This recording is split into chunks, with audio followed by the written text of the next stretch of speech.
Change your reaction for a clean slate. Welcome to day 1443 of What You Up To Now. Sharon Horne-Ellstrom here.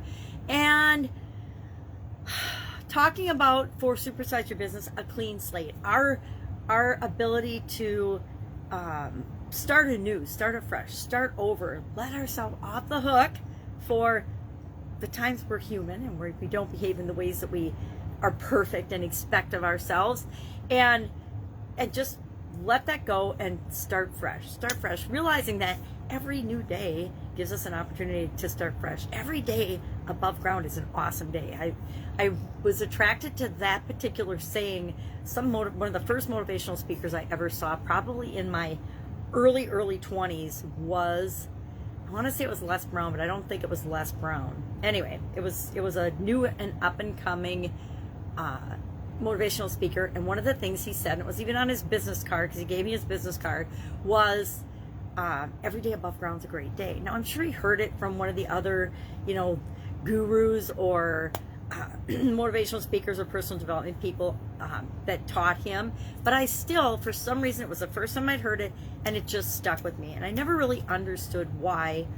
I believed it. I think that if we take an optimistic approach, that each day we can get a little bit better and continually improve to become a better version of ourselves. But I didn't always live that, right? I didn't always believe that. There's been lots of times in my life, and maybe yours as well, where we just are going through the motions. We're doing what other people expect us to do. We're, I think that comes from being kids, depending on what our parents and our teachers and other people's expectations are of us, whether we choose to adopt those and go along with it or not. It's always our choice. A lot of times we don't know we even have a choice, right? I don't remember knowing as a kid, or really consciously understanding as a kid, that I had the ability to control my reactions and my response and choose different things. I thought I just had to do what I was told, right?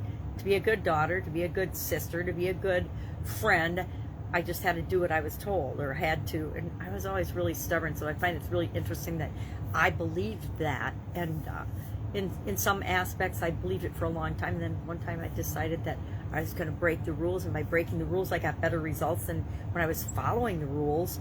And these weren't big rules. These were like editorial rules for my high school paper or something. And so sometimes how we learn, how we discover things, it's unique and special and different for each and every one of us. But it's based on our experiences, right? And the emotions that we attach to those experiences, whole in-depth things we could talk about. But that's not what we're thinking about today. We're talking about a clean slate. How do we know? And I don't even remember when I started to realize that I can just stop doing something that I've been doing forever. A lot of times we keep doing the same thing over and over again, expecting different results. I think of my marriage, and I think I knew better, but I kept trying different things. And maybe it was because I was trying different things that I thought it would be all right. But I remember at some point thinking, I've tried a gazillion different things, and whatever made me think I was going to get my ex-husband to change. Who do I think I am that I would ever expect to be able to change anyone else? I didn't want him to change. I just wanted him to be different than he was. And people don't be different than they are, right? We live, and unless they choose to be different than they are in ways that serve us or work for us to be a couple. Getting a little diverted, but the point is, it's each and every one of our individual freedom, power, personal power, and responsibility to choose and do whatever we want and become who we want and show up in the world however we want to. And nobody else can decide that for us. Now, I don't want to talk about extreme examples where somebody puts you in prison if you don't do what you're told, or they threaten to kill your family or something. I mean, we're not talking those extreme situations, but normal people like me and you on an everyday basis, we forget how much personal power and freedom we have to control and impact our own lives. So I like now to think of every day above ground is an awesome day, but it's also a new opportunity to create what it is that I want in my life, in the world, in the lives of the people I love and care about. It's a clean slate. So I like the clean slate analogy. I like the fresh start analogy. I like to think that, my whole story isn't written. what I've done in the past, the experiences I've had in the past are just that. They're experiences I've had, and they form what I choose to do or not do now, but they aren't the be all and end all. I could wake up tomorrow and decide I am moving to a warm climate, and that's where I'm going to live and work and do my thing from now on. Even though I've lived in Wisconsin the majority of my life, I could decide tomorrow I'm out of here. Okay, it's been like frigid weather. It's been well below zero. I think it was 14 below yesterday morning.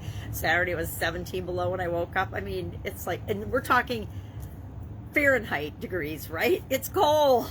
And so I could do that, but that would be a clean slate, right? To just up and go would be a clean slate. Now, am I going to do that? No, my family's all here. My kids and my grandkids, so I don't see myself doing that, but it's possible. And I always keep the possibilities for me open, right? We want to leave and realize that there's infinite possibilities and opportunities for each and every one of us all the time, even though it doesn't always feel like it. So often, especially during the last couple of years, right? Since COVID hit, March, and I was thinking about this today for our annual challenge. We're doing an annual challenge, BU 365-day challenge. Why? Because the most important thing that each and every one of us can do is be ourselves and be a continually improving version of ourselves, and just living our life by setting the example for other people. And the more we are truly ourselves, taking off the masks and veils, no filters today, the more we give other people permission to do the same thing, right? That's, I think, why I have a little bit of a icky feeling about artificial intelligence. And my son was telling me the other day that they're going to create, instead of being influencers, they'll technologically just create influencers. Think Betty Crocker. Betty Crocker was never a real person. She was a made up, not artificial intelligence, but like she was just a made up character, a made up perfect mom for the brand, the Betty Crocker brand. And they're talking, my son was saying that that's what they're going to do going forward. So you won't have to pay a bunch of influencers and people that are trying to be important and influence other people. They'll create fictitious artificial intelligence people to represent brands and things. And so they'll have the perfect athlete, the perfect mom, the perfect everything. And that will be the influencer for brands going forward. And I'm like, I don't know how I feel about that. I mean, I think it's bad enough when people are faking that they represent something. So I think it's almost even worse when we create fake people to represent that, or fake that they're representing something or they believe in something. So I think it's a whole nother level of influence manipulation. Another word for influence is manipulation. So that's why it's so important that each and every one of us always think for ourselves. It's so easy to forget that we're always being influenced by everything around us all the time.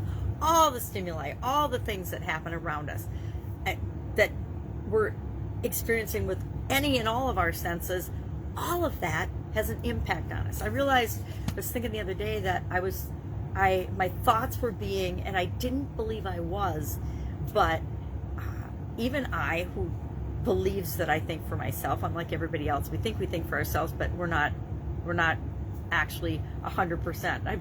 I think we should create a quiz that measures how well we think for ourselves. That would be, I just thought of that. That would be a great quiz to see, how much are you thinking for yourself? How independent a thinker are you? Because I like to think I am, and then I'll catch myself and realize how much I'm truly influenced by things just like everybody else. Now, I don't watch the media. I don't follow the news, and especially around COVID and things like that.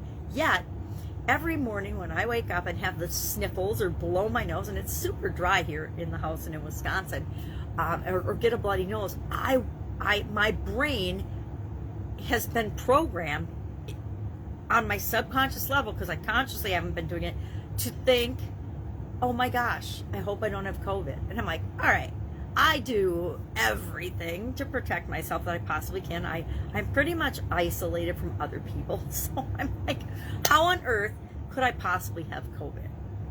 And it irritates me that that thought ever even pops into my head or my mind. I might have to do some erasing work on that and figure out how I can remove that from my response. It's like when I realized that the voice in my head wasn't my own, it was my ex-husband's. I remember how horrified I was by that. I woke up one morning and I realized, even though we were divorced, his voice was still in my head. And the same is true, you know, every once in a while we'll have an epiphany or we'll realize, well, that thought doesn't even belong to me. Why do I believe that when I honestly don't believe that? I don't believe that I have a very high chance of getting COVID at all, much less every time I have a sniffle or a cold or any kind of, or any one of the possible symptoms that have been associated with COVID, that's my go-to response. Well, it's our go-to response because everyone around us, all the news media stations, everything has convinced us to be afraid of each other, that we're going to give each other COVID. Give me a break. So I catch myself thinking things like that from a subconscious level that sneak up into my conscious, and I'm like, no, stop. Not going to feel that way. Not going to think that. Not going to believe that. But I have to consciously stop those thoughts and behaviors and beliefs from sneaking into my life. I mean, wish we could create a bubble of protection around ourselves, or a field, like a little force field, that we'd only let in the things we want and the rest would just bounce off and we wouldn't have to worry about it. Yet I don't know how to do that. If anybody knows, hit me up. Otherwise, that's what I'm working on. Still working on the annual challenge, just mapping out, you know, a topic a day so that I've got something every day to talk about. You know, like I said, it's going to take me at least through the weekend to get that just mapped out and ready to go. 365 days is a lot. I don't have a problem doing it. Done it, gosh, dozens of times before, but I usually have some kind of a guide, something I use. One year I just used cards, and I randomly grabbed a card. Another time I had a group, I was with a group, and our group's job was just to go online every day and do a live video. And it could be about anything. So whatever I was thinking, I just got on and started talking about that, which is really interesting. I'm hoping that none of those were saved or recorded from several years ago. And then the other challenge is the last 4 years I've used a little journal book to guide me. Well, now this year I am creating my own. I'm doing my own. And so I decided I was going to just wing it.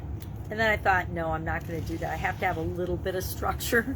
So I'm creating just an outline, not details at all, just an outline of what I want to talk about each day. And I'm just writing it on an actual Gerton's calendar I got from my sister for Christmas. It's just a calendar, regular, 12-month calendar. So you only have like a 1.5 inch square for each. Oh, it's more than that. It's probably a 2 by, it's not maybe it's a 2 by 2, I don't know, square on a calendar, right?